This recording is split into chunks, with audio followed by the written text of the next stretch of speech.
I've been wanting to do this video for a while. I just never sat down and completed it. But last week I received a letter thanking us for saving that officer in Aurora, Colorado from my major. So I figured this is probably a good time to sit down and do this video. What I want to talk about is basically why officers, troopers commit suicide. And I've come up to a couple ideas on why, and just wanted to talk about them. We all had that first traumatic incident that when we came on the job, or, we came across years ago. So I actually don't remember my first traumatic incident, but I remember what happened after it. And what happened after it was we all got back to the station. We were told that MAP was coming as our members assistance program. And me, another young guy, a guy with a little bit of time on, and a guy with quite a few years on, all got stuck in this small room. And we were told that MAP would be coming in to debrief us on what we've seen. Well, we're sitting in this room trying to figure out what we were going to be asked or what we had to talk about. The guy with some time on looks at all of us and says, "What are we doing here? This is a waste of time. I have things to do. If there's anything in this job that bothers you, you should get off this job. This job's not for you. What are you doing? Anybody else have a problem with this? This is stupid." Looked at his watch. "I have things to do. Anybody else have an issue? Anybody else see anything that really bothered them?" Well, now we're all like, no, we don't want to talk about it. We had nothing to say. So, members assistance person walks in, sits down, says, "Hey, everybody's been involved in a traumatic incident today, and we're here to help." Lays out what everybody saw. Nice. Lays out what everybody saw. And says, "Anybody have anything to say, want to discuss, want to talk about, bother anybody?" Everybody looks at that guy with time on and just says, "Nope, we're all good." Time goes on. We go to another traumatic incident. We go to ones that bother us. We go to ones that don't bother us. We laugh and we joke around about them. We just try to get past them. But in our mind, the whole time we're thinking about that trooper that said, "You better not ask for help. They'll fire you. This better not bother you, or this job's not for you. You're not allowed to ask for help." And that plays through our mind. And whether it bothered us or not, we're not allowed to ask for help. So you go through all these traumatic incidents. Some of them you beat, some of them stay forever. Sometimes you start to beat one and something else comes up. The one that really sticks out in my mind was a fatal crash that I went to that ended up being 2 kids getting killed, one in front of his parents. And me being the young trooper who wanted to help, made sure I checked in with them. The one kid hung on for a while, 11 chest tubes in. Mom thought he was going to make it. It didn't look like he was going to make it. He ends up passing away. But the whole time during his time in the hospital, Mom's calling and giving me updates and telling me he moved his hand, he did this, he did that. That crash bothered me a lot. But in my mind, don't ask for help. You're fine. You can get through this.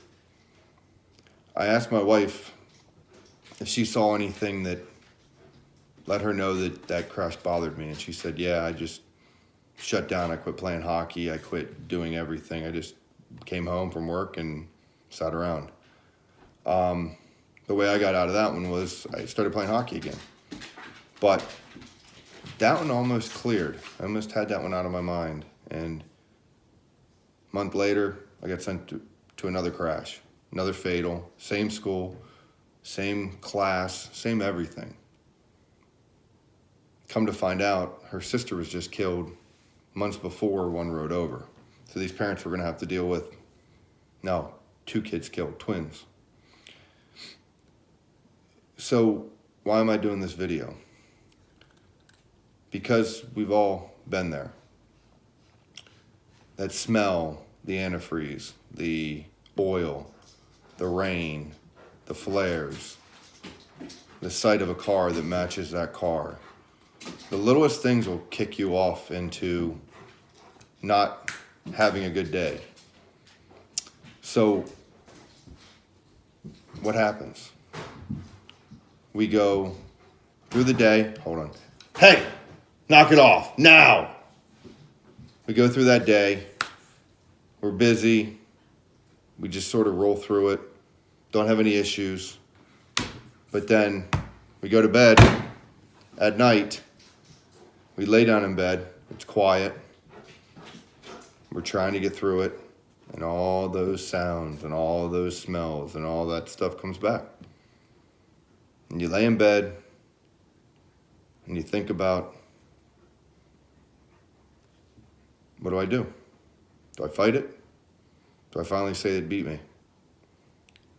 And you lay there and you think about it and you think about it and you think about, okay, if I committed suicide, who'd find me? Where do you do this? Where do you go?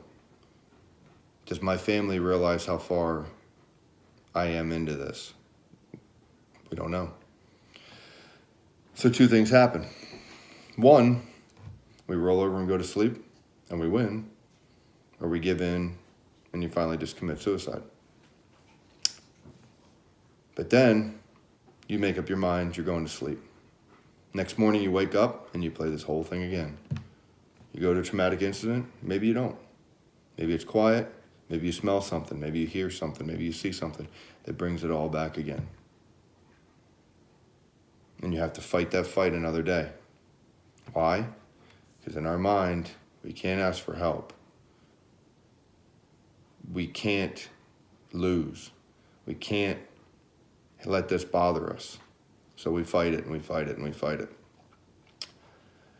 I went to a 10-week class, and I remember one thing that they asked us during that class was, tell me the best day of work you've ever had and tell me the worst day of work you ever had, and write them down.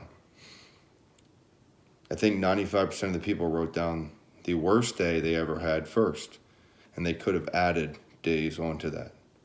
But you couldn't think of that one good day. We all know we had them, but why? Because that negative thing always stays. All those things continue to roll through your mind. The good ones, they go away. You forget about them. So that's why it becomes tougher and tougher to win the fight, to win the battle, to get through that day, to get through that night. And I guess what keeps most of us is, who's going to tell my kids that I'm not coming, Daddy's not going to be around? Or who's going to tell my kids that why something else won, why the demons won, why we can't fight through it? And I guess most of us continue to fight and continue to win. Every day is another win, and every day is another battle. And I always wondered, my buddy Matt that committed suicide, his divorce was finalized the Friday before he committed suicide. And I guess I kept asking myself, man, that's what he wanted to get through. What happened? Why did he commit suicide? And I guess I get it now. If the best thing you think is right in front of you, and it doesn't stop those voices and doesn't stop those demons, what else could go so great that would help me beat it? And you think to yourself, nothing. So you finally give in. But things we have to remember are, there's a million people out there that have had worse days than us. We have people we can't let down. How does our family go on without us? How does our family fight on without us? Could you ever miss your kid's basketball game, football game, soccer game, there's something coming up for your family that you have to fight through to see. And I guess we all have that one thing. I want to play hockey with my kid someday. That's it. Minor. I want to skate with him. I want to play hockey with him. I want to see him graduate. Things that the littlest things you have to continue to fight to see. And I guess my biggest complaint is that we have to change that we can't ask for help. You can't be afraid to lose your job because you ask for help. You can't give up. You have to win every night. And every night, when that lights go out and it's dark, and you fight, and you see the vision, and you hear the noise, and you smell the smells, and you see everything, you have to get through that night. But what I want to say is, I wish every department would come up with a requirement to see a counselor once a year. The first 2 years, you may not say anything to them. But you go in there for 30 minutes and you sit and you have a conversation about whatever you want. One day, you'll get comfortable and tell that guy something. One day, you may finally ask for help. We all get comfortable around our friends. We say things that we would never say to anybody else. But do we feel comfortable around our friends enough to tell them how close we've all come? I don't know. But when you're sitting there late at night, or even if it's in the morning, and that thought comes to your head that you are finally going to let them win, there's somebody in this group who has been through the same thing as you, or is still fighting the same thing as you. Put it out there. Ask for help. Let somebody else jump in. Go for a walk. Find that thing that gets you past it.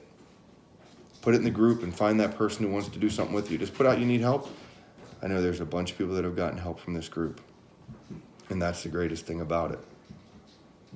And I hate to say this, but I think that Matt has saved my life along the way. Because there's some things you just don't shake. But I wasn't ever going to let my wife explain to my kids why I wasn't around to see them anymore. So guess what? Keep fighting. Keep winning. We all say nothing can beat us. Don't let it beat you. Get help. Let's win. If you need help, guess what? We've all called for backup, and we're all allowed to call for backup. This may be the one time that you need that backup. Don't be headstrong. Ask for help. Get help and keep fighting. And know that there's a lot of people out there that are depending on you. And even though it may look like you're at the bottom, there's only one way to go, and that's up. And committing suicide doesn't end the pain. It just passes on to a lot of other people. So at about 14 minutes, I'm going to end this video. But I just felt like this is something I needed to put out because we've all been there. We've all fought it. And hopefully I have the courage to put this out so everybody can see it. I don't know. Might just be for me. Might just be for a select few that I send it to. But I think it's probably going to eventually find its way out. So if you need anything from me, please reach out. And know that there's a lot of people out there that have your back. There's a lot of people out there that depend on you. And you may not think they care about you, but they do. You may be separated from your wife. You may be separated from your kids, but guess what? We all had that one day that we said, I don't want to die. And you need to remember that and think about that. As you went on in life, there's many days, but my last one was when I had melanoma. And I got the results back, and people said how bad it was going to be and how long I waited. And I said to myself, this isn't my time. I want my kids to see me smile, and I want to see my kids grow up and have a great life. So sometimes we have to get near the edge to fight back. And I think we all can win.